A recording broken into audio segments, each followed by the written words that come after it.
बिस्मिल्लाहिर्रहमानिर्रहीम बिस्मिल्लाहिर्रहमानिर्रहीम। अस्सलामुअलैकुम। कैसे हैं आप सब लोग स्टूडेंट्स? उम्मीद करती हूँ कि आप सब लोग खैरियत से होंगे और अपने घरों में सेफ होंगे। मैं आप लोगों की इस्लामियत की टीचर मिस लुबना। आज मैं आप लोग को असाइनमेंट ऑफ इस्लामियत क्लास 3 और मंथ ऑफ सितंबर का बताऊंगी। बेटा, इससे पहले जितनी भी आपको वीडियोस मिलती गई हैं तो मेरी तो कोशिश यही है कि आपको मैं तमाम काम अच्छे से समझा दूं, सारा काम प्रॉपर्ली आपको बता दूं, उसके बाद हम अपनी नेक्स्ट वीडियो की जानिब बढ़ें। तो इससे पहले आपको मंथ ऑफ सितंबर की जो वीडियो पहुंची है उसमें एक चैप्टर था उस्ताद के हवाले से, वो मैंने डीपली डिस्क्राइब किया था, एक्सप्लेन किया था कि उस्ताद की अहमियत, रुतबा और फ़जीलियत क्या है। उस हिसाब से मैंने मंथ ऑफ सितंबर की फ़र्स्ट वीडियो आप तक पहुंचाई थी। तो आज हम उसी चैप्टर के एक्सरसाइज है, मश्क है, उसके हवाले से हम थोड़ा काम करेंगे। ये था आप लोगों का मंथ ऑफ सितंबर का फ़र्स्ट चैप्टर, उस्ताद मोहतरम का अदब। उस्ताद मोहतरम का अदब मतलब कि आपके जो उस्ताद जैसे टीचर, एज अ टीचर वो आप लोग उनको कितनी अहमियत के काबिल समझते हैं, उनको कितनी अहमियत, कितनी इम्पोर्टेंस और फजीलियत देते हैं, उस हवाले से मैं अपनी प्रीवियस वीडियो में सब कुछ आपको बता चुकी हूँ। कोशिश करूँगी जितना हो सकेगा इस वीडियो में भी मैं आपको वो सब चीज़ें, बातें दोबारा से बता दूँ। तो बेटे, यहाँ उस्ताद को जो है रूहानी वालिदैन का दर्जा दिया जाता है। माँ बाप तो बच्चों को तरबियत देते हैं, अच्छे बुरे की भी तमीज़ सिखाते हैं, अच्छी बुरी बात बताते हैं, उनका ख़याल रखते हैं, उनके खाने पीने का, ओढ़ने पहनने का, हर चीज़ का ख़याल रखते हैं। इसी तरह उस्ताद जो होते हैं उनका रुतबा वालिदैन के बराबर होता है, उनका दर्जा वालिदैन की तरह होता है। वो इसलिए कि जब एक बच्चा स्कूल में आता है, उस्ताद से पढ़ता है, लिखता है, समझता है, अच्छी से अच्छी बात, बुरी से बुरी बात से दूर रहता है, तो उस्ताद जो होता है उस बच्चे की अंदर की गुड क्वालिटीज़, जो अच्छाइयाँ होती हैं, उनको उभारता है, उस बच्चे को ब्रेव बनाता है, बहादुर बनाता है और ज़िंदगी में आगे बढ़ने की उसको ताकत देता है कि आपने आगे किस तरह बढ़ना है। इसी तरह अल्लाह ताला ने कुरान मजीद में भी कहा कि पढ़, यानी इल्म हासिल करना हर मुसलमान मर्द औरत पर फ़र्ज़ है। तो हम जो स्कूल में पढ़ रहे हैं तो ये हम इल्म हासिल कर रहे हैं। हमें इल्म हासिल करने का इसलिए बोला गया, इसलिए इतना बोला गया कि हम अपनी ज़िंदगी को, दीन दुनिया दोनों को अच्छे तरीके से संवार सकें, हमें अच्छे बुरी चीज़ों की पहचान हो जाए, हमें हर अच्छा बुरा काम समझ आ जाए कि ये काम करने से ऐसा हो सकता है। तो हमारे उस्ताद ही हमारे जो हैं वालिदैन के दर्जे के बराबर होते हैं। बाकी जितने खूनी रिश्ते होते हैं, जो होते हैं, वो सो हैं, वो मोहब्बत है, वो सही, लेकिन जो उस्ताद की मोहब्बत होती है, रुतबा होता है, वो सबसे अलग होता है। इसी तरह कहते हैं एक कौल में, अक़वाल ज़री में, कि उस्ताद बादशाह तो नहीं होता लेकिन बादशाह ज़रूर बना देता है। यानी वो कोई अपनी धन दौलत, जायदाद या प्रॉपर्टी वगैरह उस बच्चे को नहीं देता, लेकिन उस बच्चे को इल्म देता है, उस बच्चे को इतनी नॉलेज देता है, इतनी एजुकेशन देता है कि वो बच्चा अपने लिए आगे अपनी लाइफ को सिक्योर कर लेता है। उस बच्चे में दीन की तालीम भी आ जाती है, उसको दुनियावी तालीम भी मिल जाती है कि हमने अपनी ज़िंदगी को किस तरह और किस तरीक़ों में आगे ढालना है। तो इस चैप्टर को स्टार्ट करने से पहले मैं यहाँ पे आपको इस चैप्टर का मकसद बता देती हूँ कि उस्ताद मोहतरम का एहसान व मर्तबा बयान करना, यानी कि उस्ताद का आप पे जितना एहसान है और मर्तबा है उसको यहाँ बयान किया जा रहा है। मैं पढ़ा चुकी हूँ इस चैप्टर को प्रीवियस वीडियो में, आज भी मैं दोबारा से इसको रिवाइज़ कर देती हूँ। तो हम स्टार्ट करते हैं। उम्मीद करती हूँ कि आप सब लोग भी मेरे साथ इसको पढ़ेंगे। एक दफ़ा की बात है कि एक बादशाह का बेटा बहुत शरारती था। इसकी अम्मी ने इसके उस्ताद मोहतरम को बच्चे की शिकायत भेज दी कि शहज़ादा घर में बहुत शरारत करता है, इसे सज़ा दी जाए। जब ये शिकायत उस्ताद मोहतरम के पास पहुंची तो उन्होंने शहज़ादे को कान पकड़ने को कहा। उसने कान पकड़ लिए। इस तरह उसे बहुत तकलीफ़ हुई, आंखों से आंसू बहने लगे। वो रोने लगा, लेकिन उस्ताद मोहतरम ने कोई रियायत ना की। इतने में उस्ताद मोहतरम को बताया गया कि बादशाह सलामत के वज़ीर शहज़ादे को देखने के लिए आ रहे हैं। वज़ीर की आमद की इत्तला पाकर उस्ताद मोहतरम ने शहज़ादे से कहा, कान छोड़ दो और संभल कर बैठ जाओ। इस पैराग्राफ में ये बताया, एक बादशाह की स्टोरी बताई गई, एक शहज़ादे की, कि कहा जाता है एक दफ़ा बादशाह का बेटा जो था वो बहुत शरारती था, वो बहुत शरारतें करता था। तो उसकी अम्मी ने उसके उस्ताद को यानी कि टीचर को बच्चे की शिकायत भेजी और कहा कि ये घर में भी बहुत शरारत करता है, इसे सज़ा दी जाए।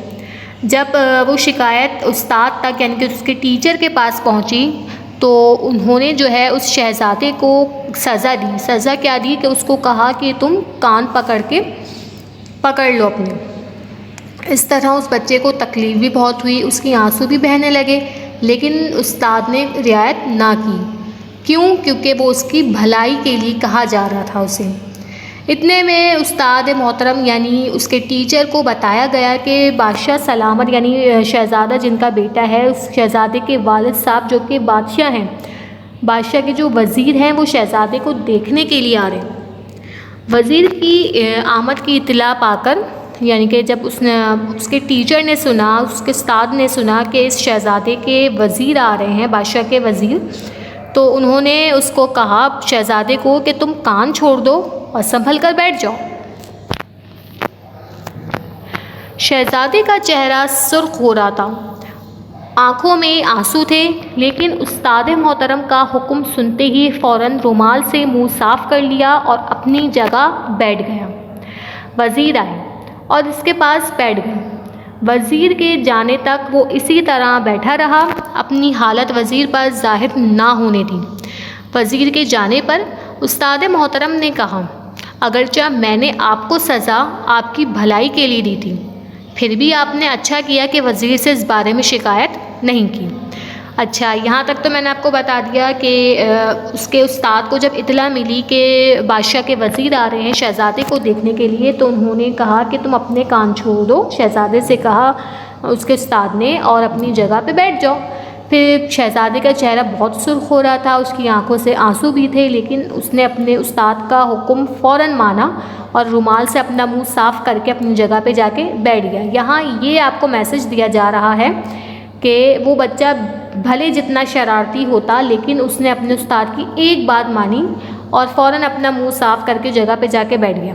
और वो ऐसे ही बैठा रहा जब तक वज़ीर उसके साथ बैठे रहे, तो उसने वज़ीर को कुछ नहीं बोला, वो खामोशी से अपनी जगह पे बैठा रहा।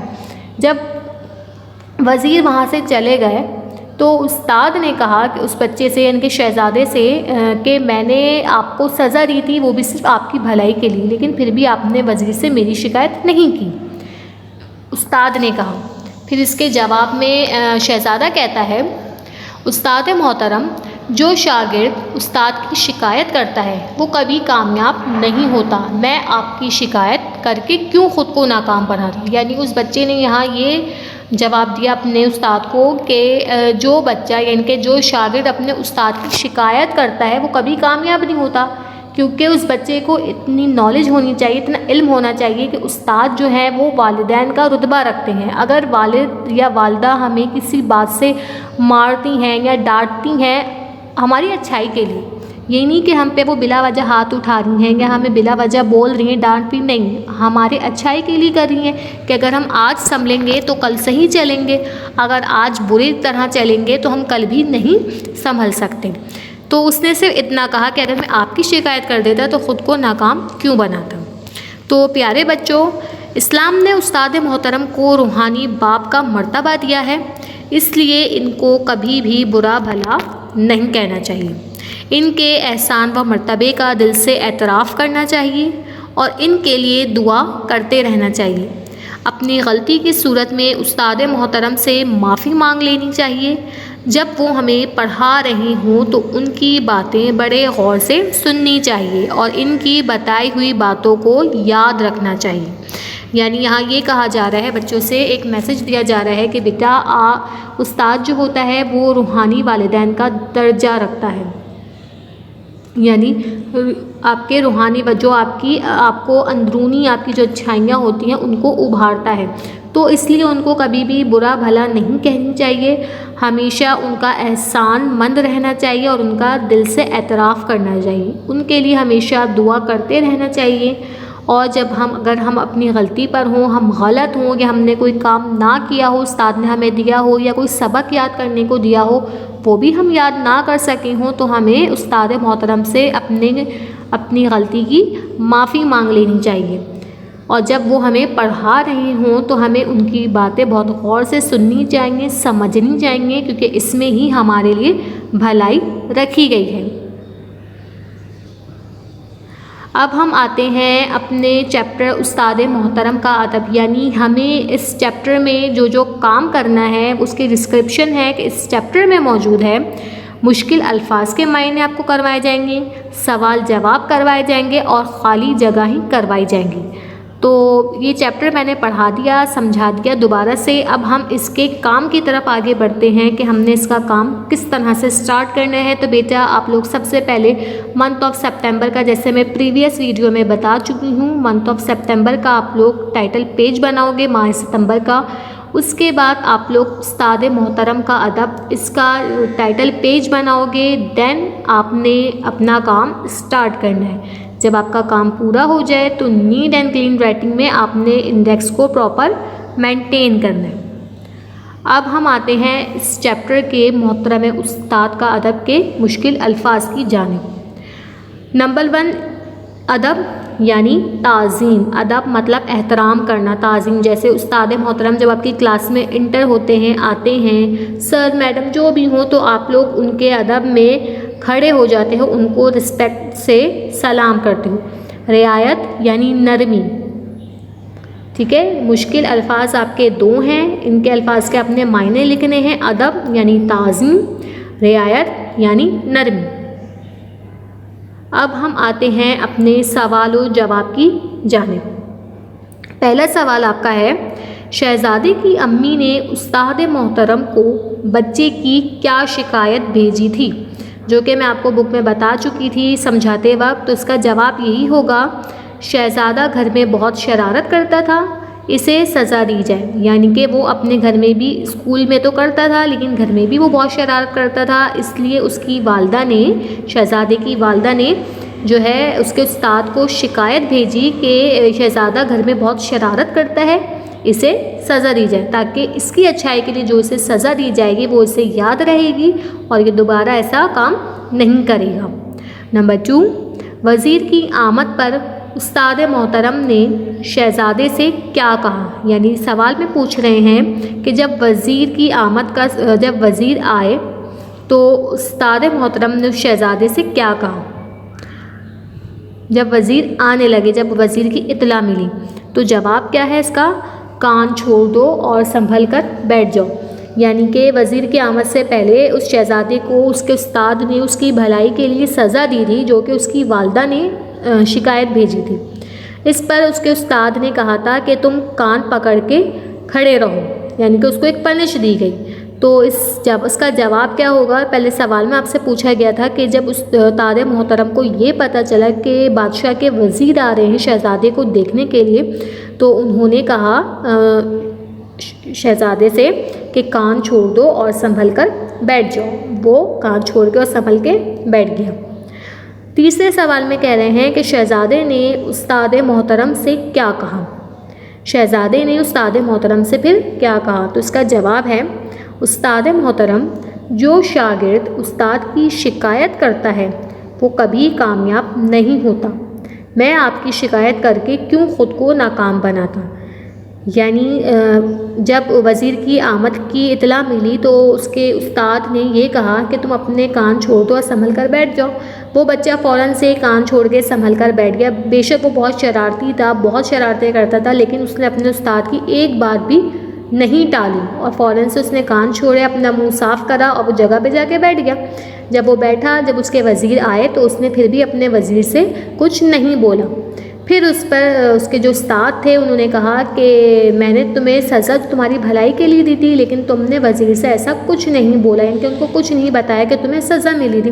तो उस पर शहज़ादा उस्ताद को ये जवाब देता है कि जो शागिर्द उस्ताद की शिकायत करता हूँ वो कभी कामयाब नहीं होता और मैं अपने आप को नाकाम क्यों बनाता। ये 3 सवाल हैं इसके जो मैंने बता दिए। अब हम आते हैं खाली जगह पुर करें, खाली जगह की तरफ। नंबर 1, बादशाह का बेटा बहुत डैश था। क्या था? शरारती था। ठीक है।